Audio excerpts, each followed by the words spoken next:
Alors aujourd'hui, on va voir un exercice classique suivi d'un exercice moins classique. Il s'agit de l'exercice classique semblable sur C pour des matrices réelles, ça implique semblable sur R. Ça, c'est assez classique et je conseille de le placer, par exemple, dans une leçon sur le déterminant, dans une leçon sur le groupe linéaire, etc. C'est quand même assez bienvenu dans ce genre de leçon. Alors, ça utilise principalement la polynomialité du déterminant. C'est ce qu'on va voir là tout de suite. Donc, d'abord, j'énonce. Le truc classique, c'est que si A et B sont deux matrices réelles, carrées, A et B sont GLN de C semblables, c'est-à-dire avec une matrice de passage qui est dans GLN de C, implique qu'elles sont GLN de R semblables. Bon, la réciproque est évidente, mais dans ce sens-là, c'est pas évident. Il faut, à partir d'une matrice P dans GLN de C, une matrice de passage, inventer une matrice qui serait une matrice de passage dans R. Bon. L'exercice un peu moins classique et qu'on peut trouver dans Nouvelles histoires hédonistes de groupe et de géométrie, chapitre 6 dans les exercices, corrigés évidemment, si A et B sont UN semblables, alors elles sont ON semblables. Ça, c'est aussi assez intéressant et instructif. Alors, UN, ce sont les matrices unitaires dans C, et ON, c'est les matrices orthogonales. Voilà, bon, on se doute qu'il y a une relation que GLN de R est à GLN de C, ce que ON est à UN, mais bon, c'est pas juste en disant ça qu'on s'en sort. Alors d'abord, on va faire le 1. Donc on sait par hypothèse qu'il existe une matrice de passage P dans GLN de C, telle que B égale P à P-1. Bon, je vais linéariser en quelque sorte cette identité pour obtenir BP égale PA. Cette fois-ci, c'est une identité qui est linéaire en P. Et effectivement, je vais décomposer, comme P est complexe, je vais la décomposer en une partie réelle et une partie imaginaire. Ça veut dire en gros que je suis en train de prendre ici toutes les parties réelles des coefficients de P et toutes les parties imaginaires, ici, des coefficients de P, et que je mets ça dans une matrice. Ça fait P égale U plus IV, avec U et V dans Mn de R. Et là maintenant, je suis prêt à l'identification. C'est-à-dire que ça va s'écrire BU plus IBV égale UA plus IVA. Comme ici, c'est réel, je vais pouvoir identifier. J'ai BU égale UA, BV égale VA. Mirage de la vie, on croit que c'est fini. Et si comme ça arrive des fois, quand on arrive très près de la fin et que ça commence à sentir l'écurie, c'est là qu'on tombe de cheval. Donc ici, regardez, on se dit B égale U à U-1. Bien essayé, mais non, parce que rien ne dit que U est inversible, et pareil pour V. Et on se dit, non, mais il y en a bien une des deux qui est inversible. Ben non, on pourrait parfaitement avoir aucune des deux inversibles. Bien, alors comment on fait maintenant pour montrer que A et B sont RGLN de R semblables? Eh bien, on va faire des combinaisons réelles de ces identités. Donc, par combinaison linéaire, quel que soit état dans R. Oui, état. Petite lettre grecque longtemps oubliée des algébristes qu'il faut remettre au devant de la scène. Quel que soit état, B de multiplié par U plus état V est égal à U plus état V fois A. Voilà, ça c'est les combinaisons linéaires. Et maintenant, je vais poser Q, le polynôme, tel que sa fonction associée sur C. Donc c'est un polynôme réel a priori. Mais bon, sa fonction, il pourrait être complexe, ce serait pas grave. Sa fonction associée sur C, Q de lambda, c'est det de U plus lambda V.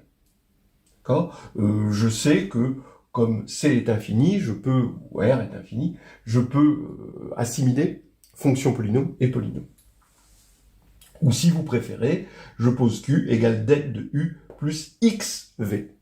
Alors quand on met X l'indéterminé, faites attention quand même, parce que U plus XV, ça habite dans quoi? Oui, ça habite dans les matrices à coefficients dans l'algèbre des polynômes.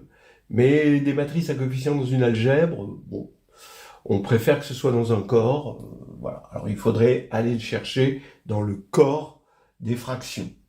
Bon, donc c'est un petit peu compliqué. C'est pour ça que des fois, on préfère mettre la fonction et dire que comme on est sur un corps infini, on peut assimiler fonction, polynôme et polynôme. Bref, j'affirme que Q n'est pas le polynôme nul. Ça, c'est important. Pourquoi? Parce que quand j'évalue Q en I, c'est le déterminant de U plus IV, donc c'est le déterminant de P égale U plus IV, qui est différent de 0, parce que P est dans GLN de C. Voilà. Donc, Q n'étant pas le polynôme nul, et ça c'était important de le vérifier, Q ne peut pas s'annuler sur R. Parce que R est infini, un polynôme ne peut pas avoir une infinité de racines, sauf s'il est nul. Donc, il existe état, on va retrouver état c'est moi, comme disait Louis XIV, dette de U plus état V est différent de 0, ah oui, puisqu'il existe un état tel que Q de état est différent de 0. Bien, donc là maintenant, U plus état V devient inversible, je reprends cette égalité et j'ai B est égal à U état V A fois U état V moins 1, ce qui va nous faire que A et B sont GLN de R semblables, parce que ça, c'est réel. Voilà. Maintenant, un petit peu plus difficile, UN semblable implique ON semblable. Alors allons-y. Juste avant, donc, ce qu'on a vu tout à l'heure, c'est dans Nouvelle Histoire hédoniste de groupe et de géométrie, chapitre 3, c'est dans le cours, et ce qu'on va voir là maintenant, c'est dans le chapitre 6, l'exercice B6. Voilà. Alors c'est dans la dernière édition, mais c'est aussi dans les premières. Après, faut juste réadapter. Alors, je rappelle que UN, c'est le groupe des matrices unitaires, donc celles qui conservent la forme hermitienne canonique de Cn. C'est donc l'ensemble des matrices P, telles que P étoile de fois P est égal à l'identité, et ON, c'est l'ensemble des matrices P de Mn de R, telles que P transposé P égale IN. P étoile, je vous rappelle que c'est la transposée de la conjuguée de la matrice. Conjugaison au sens de conjugaison complexe. Ok, alors allons-y, il faut montrer que si A et B sont réels, UN semblables, elles sont ON semblables. Donc on a P, pareil, hein, BP égale PA, où P c'est U plus IV, et UV dans Mn de R, et je rajoute que P est dans UN, c'est-à-dire que P étoile est égal à P moins 1. D'accord? Voilà. P est dans UN, c'est l'hypothèse. Et maintenant, il faut trouver une matrice orthogonale qui les conjugue. On prend, comme tout à l'heure, un P indice état qui, lui, va être réel, hein, d'accord, avec un état réel. On décompose P en U plus IV des matrices réelles, U plus état V. Donc, cette fois-ci, on a P état égale GLN de R, comme tout à l'heure. Et donc, on va partir de la transposée de B. Alors, comme B est réel, la transposée, bah, c'est aussi la transconjuguée, puisque la conjuguée de B, c'est B elle-même, puisque B est réel. Donc ça fait B étoile. B étoile, c'est PA, P-1 étoile, mais P-1 c'est P étoile, donc ça fait PA, P étoile, étoile. Le étoile, c'est un anti-automorphisme, donc ça veut dire que ici je vais avoir P étoile étoile, c'est-à-dire P, là je vais avoir A étoile, et là je vais avoir P étoile.